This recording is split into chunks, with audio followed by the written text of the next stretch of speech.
Ladies and gentlemen, boys and girls, and all my baggage droppers around the world, welcome to another episode of the Drop Your Baggage podcast, brought to you by me, your host, Charles Woolfork, and the incredible Brenden Kumarasamy. Ladies and gentlemen, if you are on YouTube or a podcast platform or Facebook, please consider hitting the subscribe button and give me a like. And if you're out there on a podcast, consider giving a brother 5 stars. I'd really appreciate that and some feedback. And this is a podcast where we talk to people that are dope, that can give you hope, and also teach you a technique that can help you cope. And today we are here with Brenden Kumarasamy. But first, thank you so much to our sponsors. We are sponsored by Brenden Company, a jewelry boutique who makes durable minimalist jewelry and has genuine pearls, local shells and sea glass, natural gemstones, and precious metals. And she also has quality handcrafted designs. Ladies and gentlemen, that's Brenden & Co. And you can always get to her at brienneandco.com, or her Instagram is always popping at Brenden & Company. And now to our guests, ladies and gentlemen. Our main man right here is from Montreal, and he has been into case competition since he was a kid. And that's like pro sports for nerds. It's like combat sports for nerds. That's right there.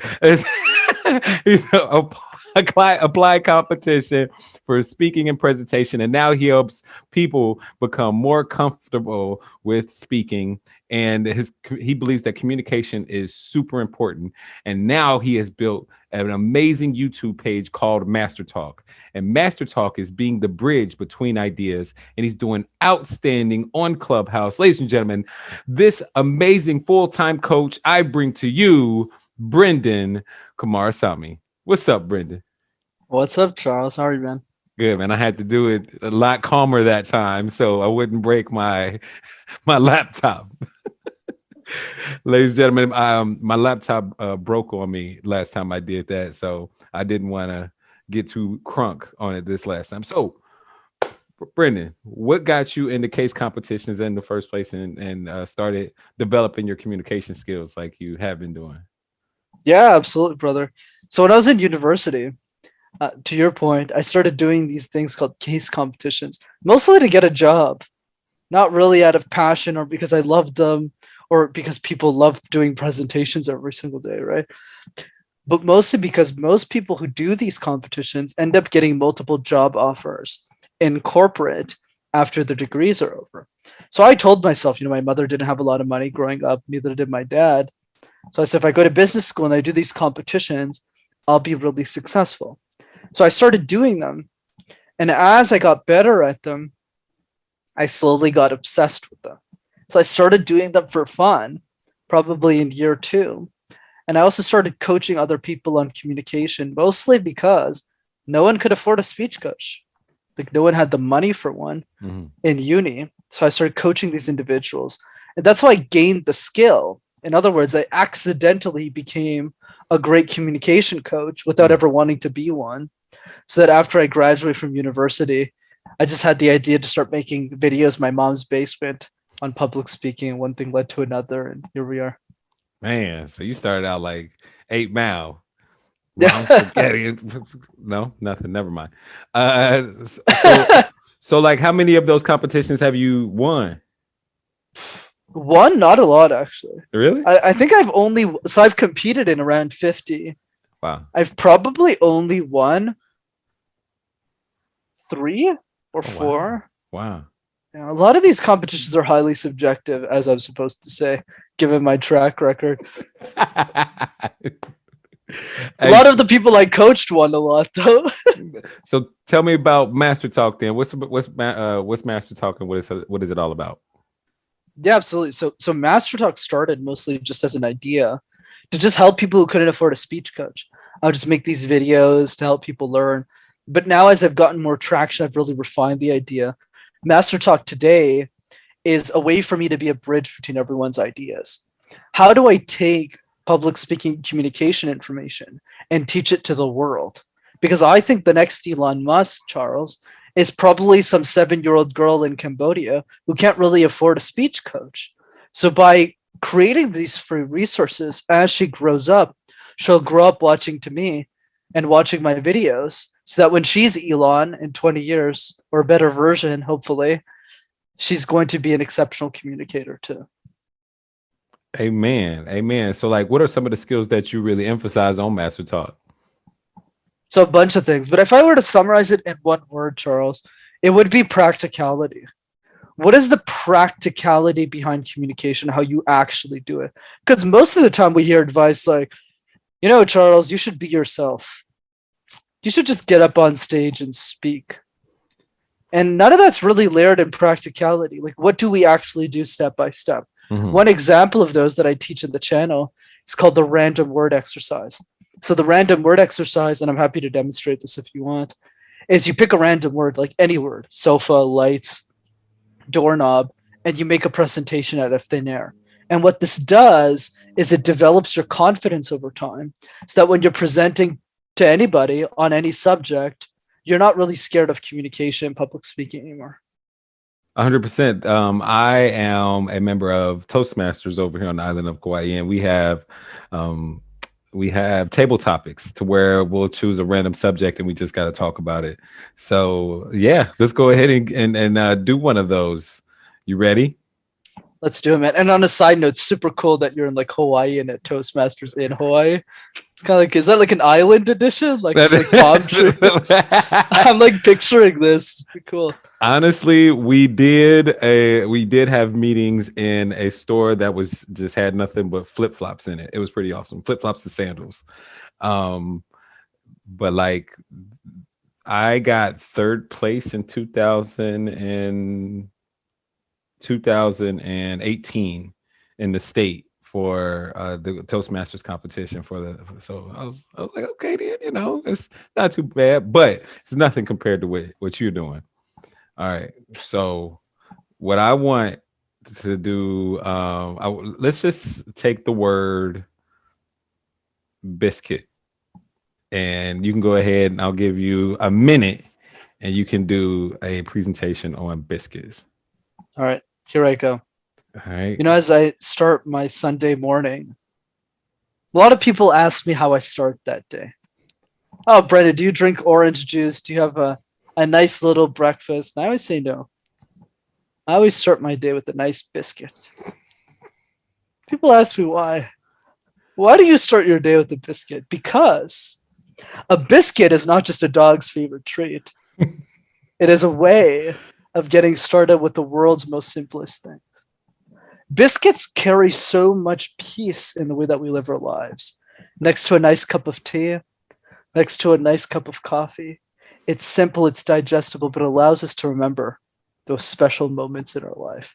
So the next time you're having tea with someone that you love, don't forget the biscuits, because it allows you to enjoy a small little meal and enjoy the simplicities that life has to offer. That was just an example. That was phenomenal. First of all, that was very impressive. Why am I surprised? I don't know why I'm surprised at all. Everything within that, you added humor, you told a story, you gave an anecdote, you gave everything in that short amount of time. Very impressive. Of course. It's what you do. So now you've made Master Talk into a business. Tell us about that transition from it just being something that you made into your mom, or the videos that you made in your mom's basement, to now it becoming the beginning of an empire. That's one way of putting it. I appreciate it. But one thing I'll also say for those who are listening who got scared of the random word and how I did it, people need to understand that I've practiced this 3,000 times, and I'm not exaggerating that number over the span of 6 years that I've been doing this. But what I'll also say is it's not that hard to do the exercise 3,000 times. Why is that? Because each time you do the exercise, it only takes you a minute. So if you do it 5 times a day, which is 5 minutes, not 5 hours, like literally 5 minutes, and you do that 5 times every day for a year, you'll have done the exercise almost 2,000 times. And that's the key, is when people start with this exercise, Charles, it usually sounds something more like this.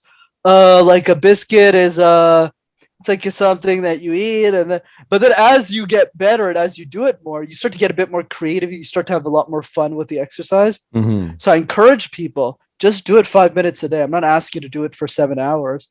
And over time, you build that muscle. In terms of the question about how it turned into an empire, I don't think it's an empire yet, but it grew and evolved by accident. Because as my YouTube channel was growing and I started attending these live events, a lot of people started asking me if I coached people. And I'd always reply with, for money? They said, yeah, like we'll pay you money to coach us. So I said, okay. Then one client led to another. And then soon after, I had a lot of clients. And I had a great business partner who kind of helped me structure it, price it the right way. Mm-hmm. So I was able to replace a big portion of my income probably 2 years into doing Master Talk and into corporate. And that's what led for me to jump the ships. I don't really have anything to lose. I don't really have a mortgage or kids or anything like that. Congratulations on that. That's awesome. Thank you, brother. What other what other pieces of Master Talk do you see now? Like, do you want to experience like making online courses or conferences or things of that nature? Like, what's next for Master Talk? Yeah, I would say for me, the immediate thing is definitely scaling the coaching business to a level where it's sustainable, where I can guarantee that I never have to go back to corporate. So that's probably the main focus for me these days. But I would say long term, what I'm super excited about is to see someone on the world stage who has communication expertise. Because when we think about the Joe Dispenzas of the world, when we think about the Marissa Peers of the world, the Lewis Houses, the Gary V's, when we think of public speaking, there's not really somebody who fits that mold yet. The closest person that I could think of is Dale Carnegie, but Dale Carnegie has passed away for a very long time. So that's the thing I'm the most excited about, is going on different podcasts like this one and really just sharing the message of Master Talk in public speaking, because I think anyone could be an exceptional communicator. And that's really the thesis behind what I do, because my whole life I struggled with communication. You know, my French is my second language, and I grew up in a French education system. So every presentation I gave, not only was I scared of them like most of us, I had to present them in a language I didn't even know. Right? So if I could do it, why can't anyone else? Amen. That's the key. Amen. What do you think is one of the biggest barriers for people to become more effective communicators? I would say the biggest barrier, which is not anyone's fault, is the education system. And I'll explain why. Every presentation you've delivered in your life, for people who are listening mostly, not you, because you really love what you do, but for most people, it's mandatory. You don't wake up one morning and say, hey, Charles, you want to get breakfast and present all day?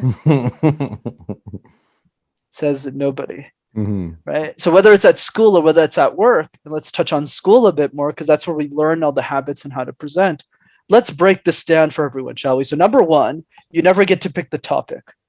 So it's never, hey, Charles, what are you excited to present about? Do you like NLP? Do you like podcasting, sports? What do you like? No, it's Charles, you got to talk about Shakespeare. You're like, Shake who? Shake who? So you got to do this history presentation or some random thing. Number two is the presentation is always changing. So it's never, hey, Charles, let's work on this one presentation for 3 months together and make sure that's absolutely perfect so that you're comfortable with communication. It's, hey, Charles, presentation on Shakespeare. By the way, you got like 3 days to do it. And then you have to go give another presentation on Cleopatra and some other class. So people aren't really focused on developing themselves from a presentation perspective. The third piece is this idea of punishment, where if you don't do a good job, Charles, in this presentation, you're going to get a lower grade.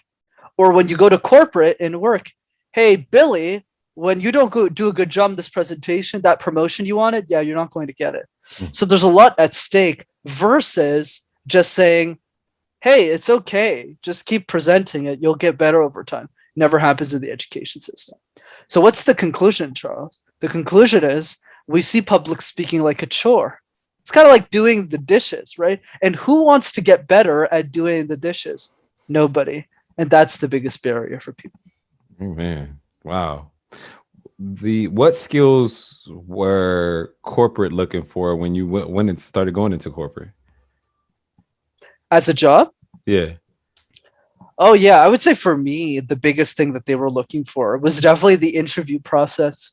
Can you structure ideas and communicate those ideas in a powerful way. So I'll give you a live example. Mm-hmm. So a lot of people who interview for jobs, they always lose on the most important question, which is tell me about yourself. So in tell me about yourself, most people answer like this. Yeah, so hi Charles, my name is Brenden and I'm really excited to be here and have some work experience. And just they're like, oh man, this is not the person for the job. Versus someone who's very structured, understands who they are and why they want the gig. So Brenden, tell me, who you are, tell me about yourself. So it sounds something more like this. Hi, my name is Brenden Kumarasamy. If there's anything that you take away from today's interview, is that I help other people achieve rocket level success. And there's 3 key experiences that have helped me achieve this vision that I'm personally excited about and why I think I'd be an excellent fit for this organization and the role that you've proposed in this interview. So that's very structured. 1, 2, 3, go into those details. But right off the gate, somebody's going to say, whoa, this person's here to win. Mm-hmm. This person really wants the job. Mm-hmm. So I would say that's the biggest challenge for people. It's not knowledge. Everyone's smart. Yeah. If you're listening to this podcast, if you're taking time to listen to what we have to say, you're probably someone who wants to work on yourself. You're probably someone who wants to push the boundaries of what's possible. So knowledge is never the issue. Structure always is. Amen. So structure, repetition. So what I've got from what you have been saying so far is structure, repetition, the reformation of the of education by making presentations interesting for the kids, or better yet, having them choose something that they're interested in and not making it punishable, but maybe giving some constructive feedback on how they can communicate better. And also having fun. It sounds like having fun is a big part of it all. Absolutely, man. I'll even give you more layer on that because I coach kids mostly for give back pro bono. And what I do with them is I get on individual calls with all of my little kiddos and I go, what are you the most excited about? What do you like? And they go, oh, I like soccer. I like football, I like basketball. And I go, cool, make a presentation on that. That's one. The second thing is I make them give feedback to each other. So I talk very little, which is the opposite of the education system, where the teacher is talking most of the time. Here it's more like, Billy, Sandra presented. And I go, Billy, what did you think of Sandra's presentation? And Billy's like 6 years old. And it's going, well, you could work on this. And they start giving feedback to each other.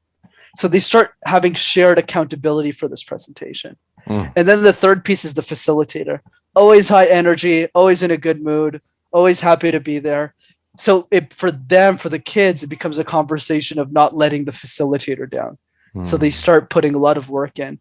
But how this translates to adults, to make this more practical if people are listening, is you want to practice one presentation 100 times.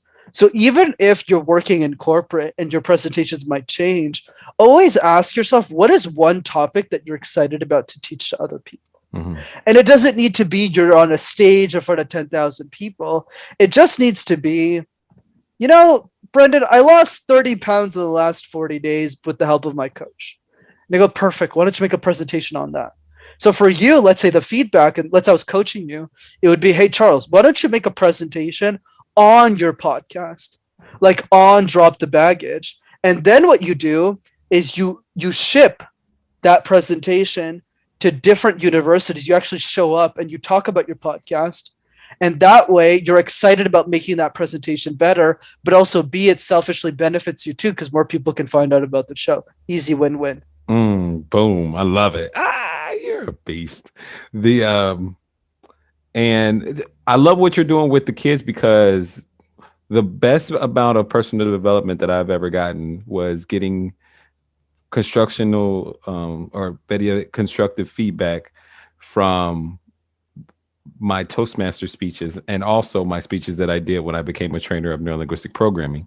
So being able to put my ego to the side and actually listen to someone without feeling like I'm not good enough or fear of rejection or fear of judgment, with those being to the side and then in the long run dwindling to pretty much nothing now, it has helped me become a more confident person. And that's exactly what you're doing with those kids. So that's pretty exciting, man.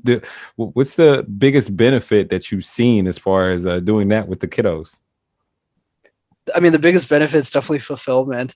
But I would say the other piece of that is it's always funny because I coach their parents, right? So it's always funny in week 12 we bring all the parents in Mm-hmm. and we have them watch the kids, and it's super inspiring for them Mm-hmm. because they're always they're not complaining, but they always go, "Oh, communication is so hard, so challenging," and they're like 20 years into corporate, Mm-hmm. and they watch their kid just present something flawlessly, and they go, Mm. "I should probably put more effort in this."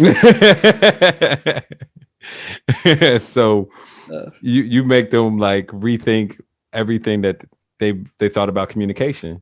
You make people see that like what you believe that communication is super important. And as a society nowadays, I think that it would definitely bridge the gap between our ideas coming together, and so we can make a more peaceful world.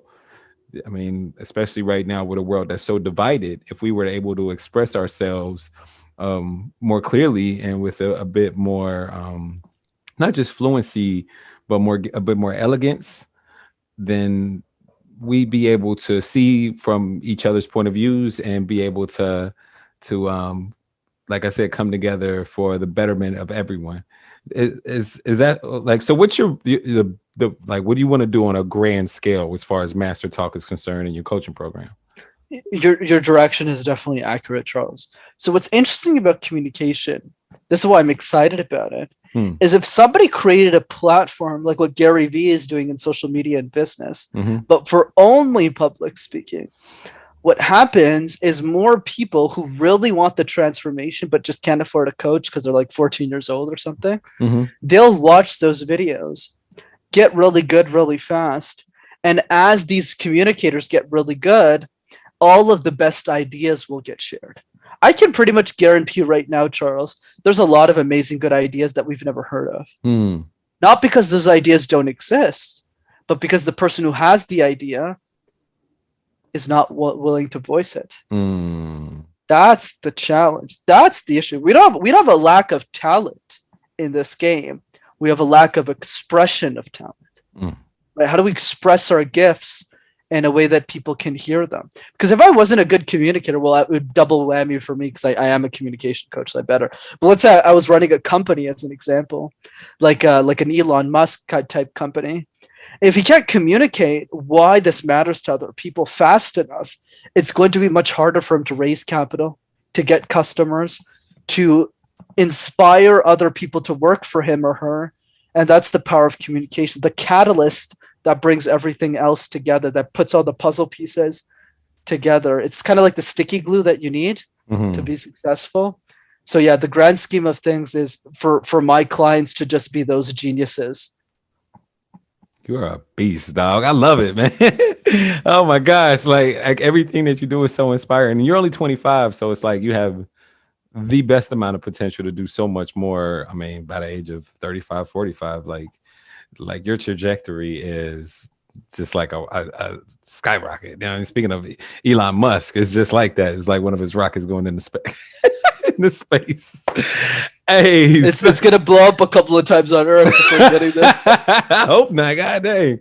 Hey, so on the Drop Your Baggage podcast, we not only talk to people that are dope that can give you hope, but also we teach you a technique that can help you cope. Now, what I love doing and a technique that has been most effective for myself and my clients is the mental and emotional release process, where I help people get rid of their negative emotions, limiting beliefs, and insecurities in minutes. And if you are interested in doing something like this, what we do here on the podcast, please contact a certified practitioner of Neuro Linguistic Programming. Or if you want to find out more about it, you can go to eliminatinginsecurities.com. Once again, that is eliminatinginsecuritiesnow.com. Once again, you can go to eliminatinginsecuritiesnow.com and learn so much more about it. And also, I'm not a therapist. I'm not a psychologist. I'm not a psychiatrist. I'm not a social worker. So this is just an alternative to all those healthy things that you can do for your mindset. Just letting you know that, Brenden, so you don't sue me. Anyway. I'm gonna sue your ass. No, I'm kidding. I'm kidding. Finally, like I was waiting for that other part of you to come out. I love it.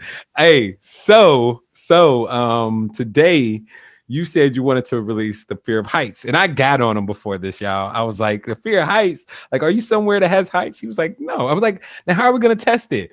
But your reaction when you talked about heights, for example, tell everybody about that experience that you had when you were 15 years old. Absolutely. I'm happy to talk about. And before I do, I'll give you credit so people have this on record. What's up? Charles did a really good job pulling this out of me because, and I wasn't even trying to be resistant about it. Yeah. I was genuinely thinking, and he asked me the right questions, and I was able to figure out where the origin was. So kudos to you, man. So yeah, so when I was 15, Charles, I went to this tower called the CN Tower in Toronto. Mhm. It's like, for those who don't have the context, it's like in Canada, it's a country north of United States. It's like this really tall tower. And my cousin wanted me to go with him. He's like a couple of years my senior. So I said, okay, sure. We never travel. We always go see family. So might as well go to this tower thing. So I was having fun up until he said, hey, let's go up to the top. And I just said, okay, I don't have money. He's like, no worries, I'll pay for both of us. I was like, okay, well, that excuse didn't work. So we went up and I was fine. And then I started looking at this guy and I was like, oh, I'm not fine. So I went up all the way to the top and I was okay for just a second until he showed us the glass ceilings. For those who know what the glass ceilings are. So the CN Tower has a feature, a benefit, a tourist attraction called the glass ceiling. What that is, it's basically a part of the CN Tower where it's just glass. It's hard glass, you can't break through it, but if you stand on top of the glass and you look down, you just thinking about it scares the crap out of me. You literally see like 50,000 kilometers, whatever the number is, and you think you're going to die. And obviously my cousin, being the amazing human being that he is, started jumping up and down to freak me out. And let's just say I didn't last on the glass ceiling too long. I was there for like 20 seconds and I just ran back out. I was like, when is the last time that you like experienced that fear of heights? the last time? Oh, like ever since today? Yeah. I would probably say a few months ago. So my friend has what is it? He owns a penthouse. Not a penthouse. Sorry, he has his own apartment, and at the top there's the penthouse. So I always hang out there, and I'm always game to go. But I always do it. I don't know why I do it. I always look outside and I go, oh my God, I'm gonna die. And then you see and then I quickly go back and I sit in a very comfortable spot where I don't get to see the down below. That literally freaks me out as we're talking. So yeah, man, that was probably the last time. But yeah, I try. I mean, because it's a fear, I always try and avoid heights. So I only go on heights when it's there, for example. Understood. All right. That is such a good one, man.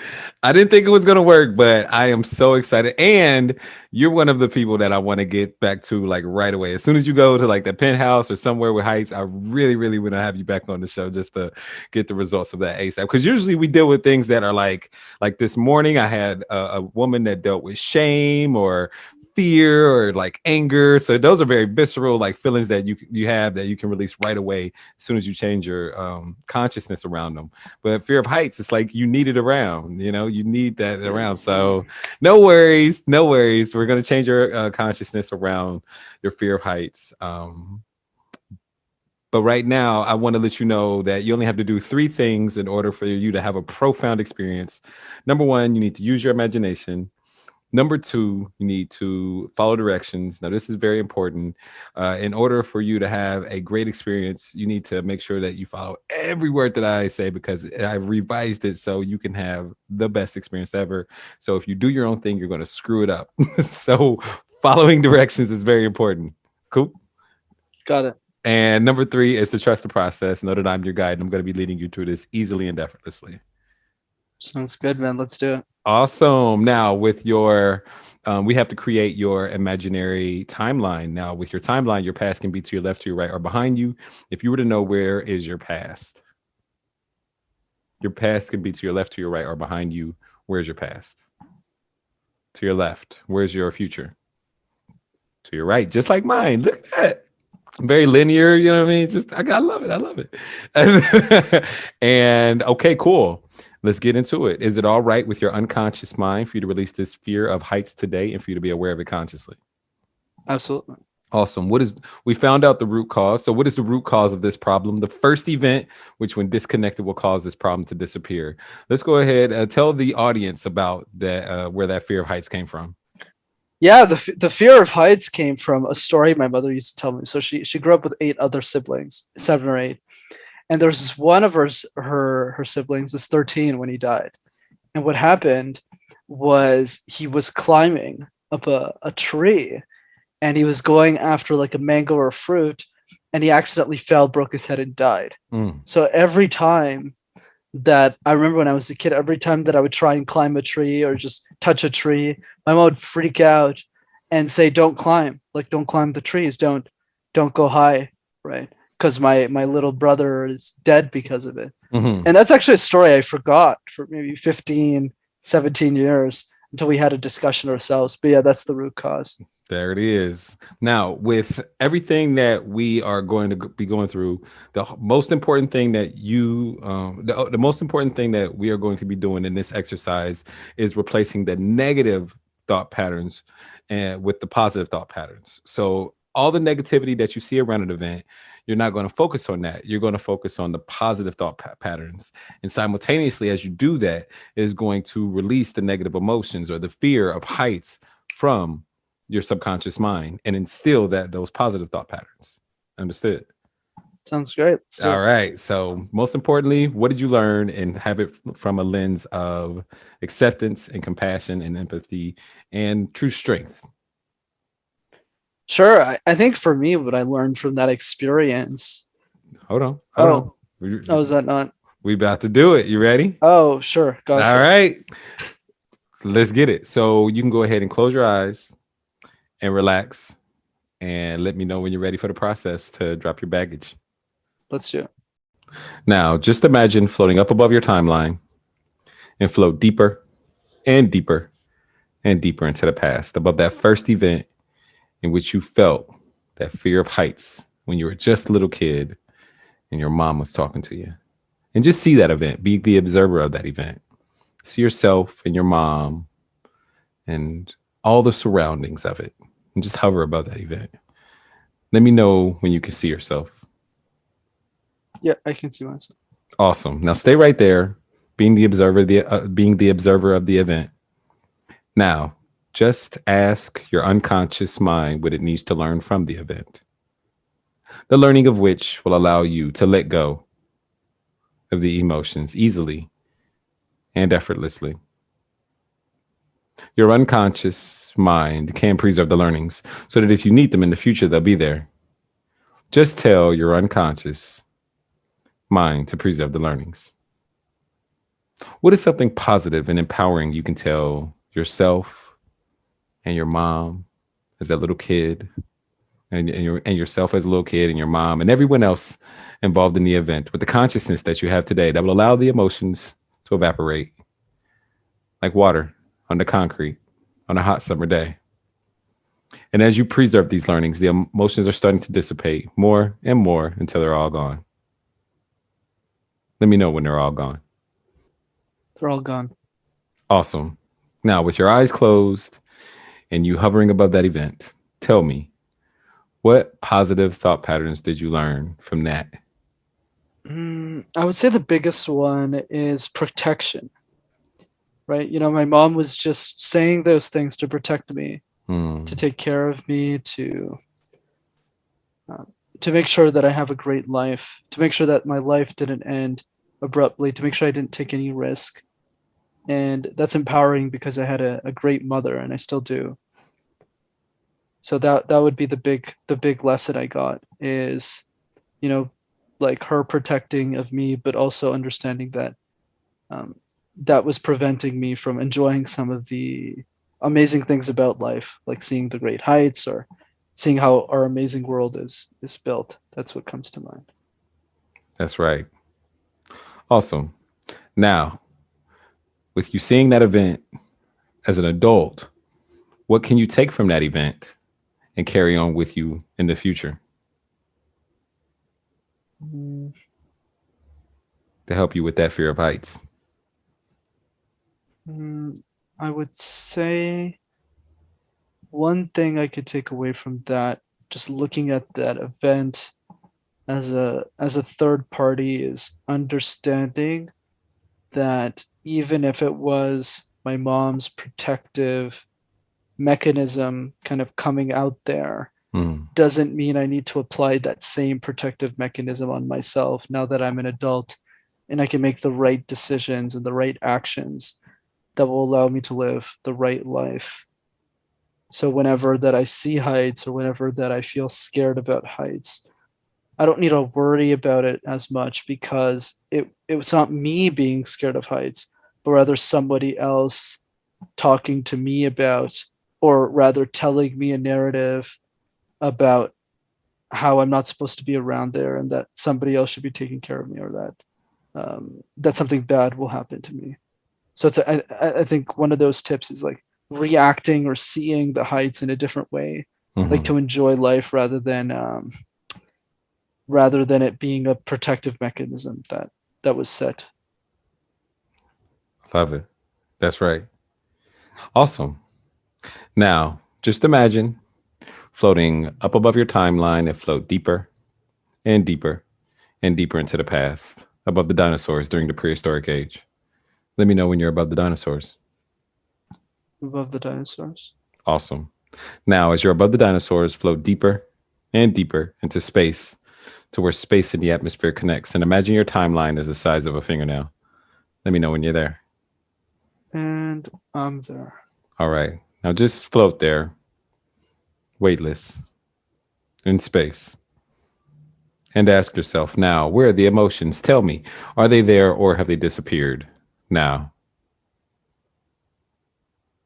They're not there. Awesome. Now float down inside the event. Sing through your own eyes as a little kid and check on the emotions. Tell me, are they there or have they disappeared now? Not there. Awesome. Float back above the dinosaurs and then float into space to where space and the atmosphere connects. Let me know when you're there. I'm there. All right. Listen closely, very closely. Float very, very high above your timeline, above each and every event in which you felt the fear of heights, from birth until now in chronological order. Don't skip one event that has a charge on it. Preserve the learnings and let go of that fear of heights all the way back to now. Go. I'm done. Awesome. Float down into your body and open your eyes when you're ready. Welcome back. Damn, that was next level, man. Where am I? I told you, dog. I told you don't mess around, yo. Yo, this is some next level stuff. Hey, how do you feel? Feel different. I'm different. I'm different. Anyway, 2 Chainz reference for all you guys that didn't know. So, do you smell bacon? No. Okay, that's an NLP technique too. Can can you remember a time in the past in which you used to feel that old emotion? And go back and notice if you can feel it, or you may find that you cannot. Dude, this is creepy.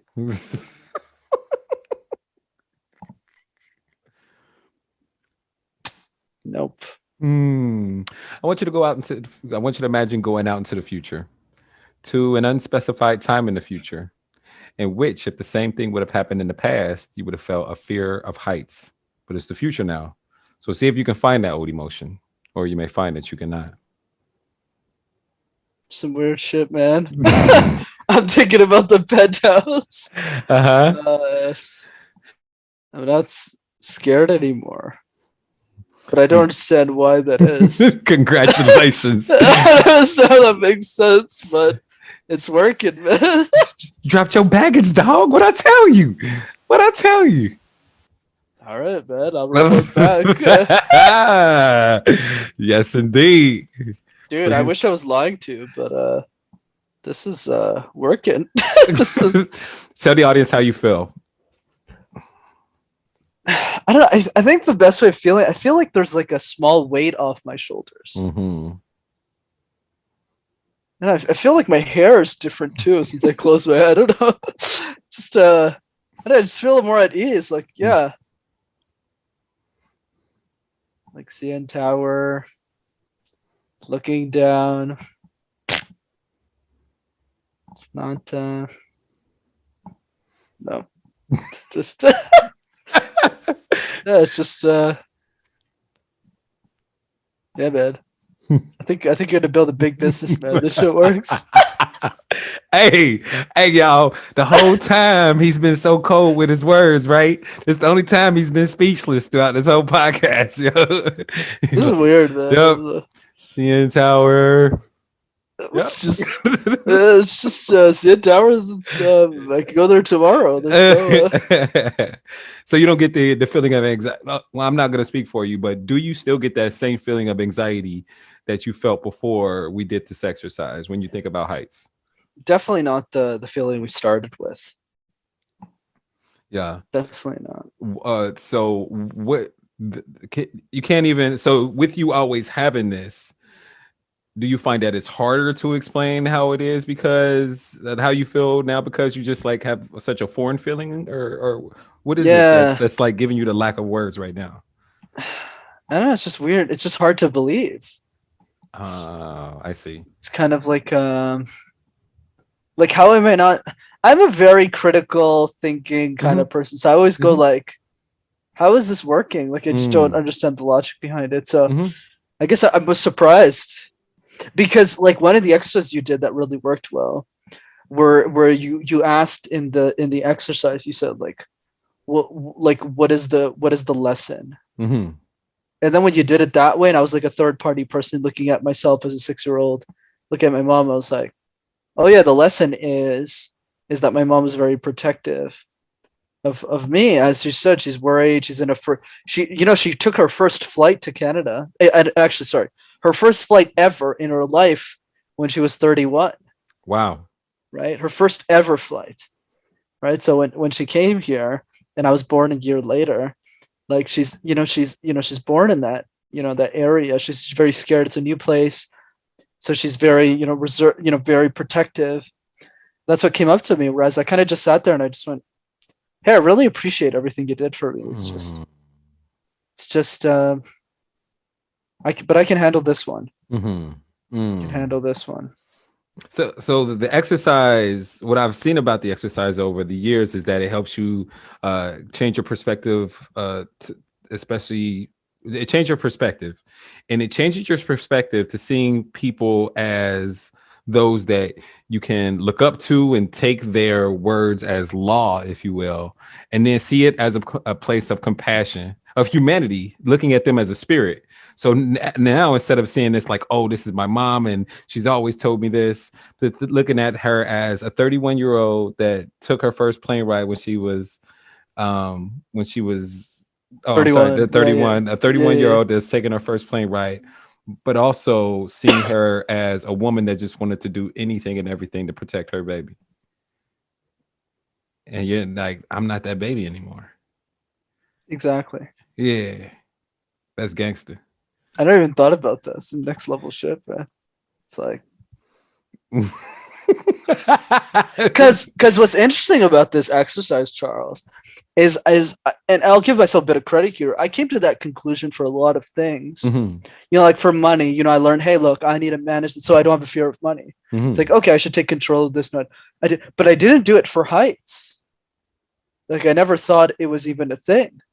Like I didn't even understand there was a link between the. And then when you said the word trees or something before we started, I was like, oh, there's like a link there. And I didn't think to address that. I didn't even know there was a link to begin with. So man, you're going to be so much more powerful because of this one lesson, because you see that there's, with any fear, with any baggage that you have, there's always a link. And if you can connect the dots and take control of it, knowing the links and knowing the actions that were taken and seeing like how you can change your perspective to one of humanity and compassion and empathy, and also looking at it from a rational mind, you can get rid of those limiting beliefs, those negative emotions, those triggers like that. Yeah, man, you're doing good work, man.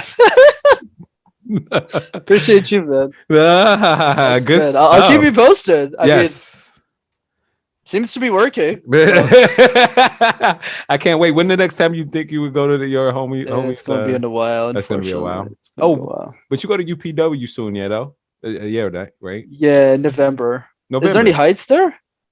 Where is it? It's in Miami, Palm Beach. I'm sure there's something around there. You could. Excuse me. Is there a height somewhere? There's a Ferris wheel. There's a skyscraper, like a skyscraper or something over there that you can definitely go up to and look out the window. You never know. If you felt like, entertaining me in the audience by all means, please, that would be. Either way, though, whether the fear is gone or not, I definitely see like a 90% minimum decrease because of the way you frame the problem.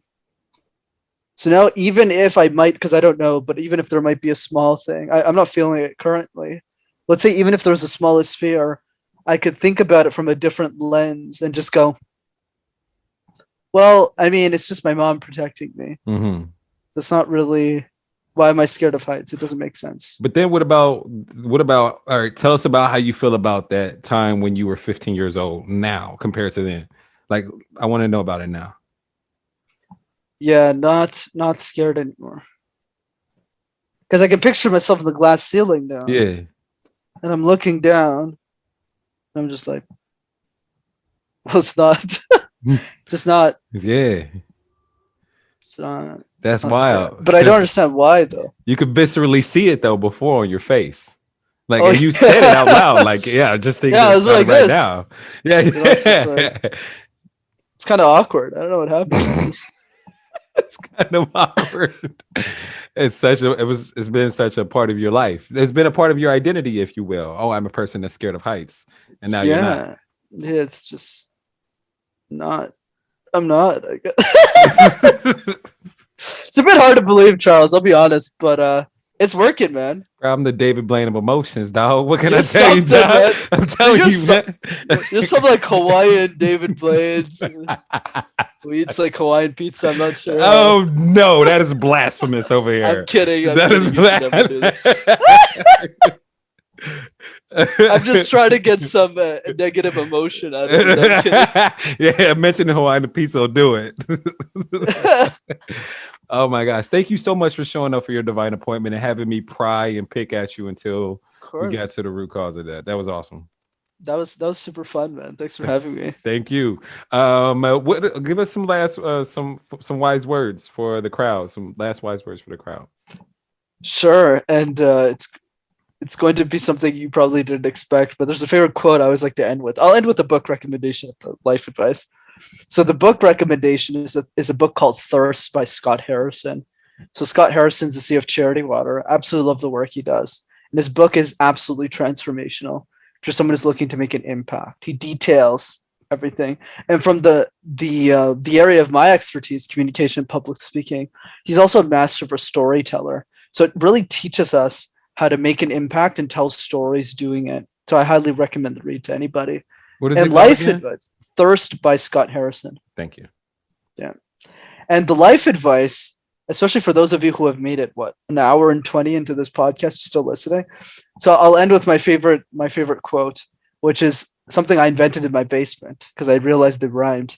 And the quote is, be insane or be the same. If you want to be like everyone else, that's totally fine. But if you want to make a difference, well, you want to do something important in your life, you almost need to be crazy. Crazy enough to come on a show like this and remove your fear of heights. Crazy enough to start a YouTube channel in your mom's basement when you're 22 and you don't have a communication degree. Crazy enough to still live in that mother's basement, not own a car, and dance alone in that basement for a few hours a day.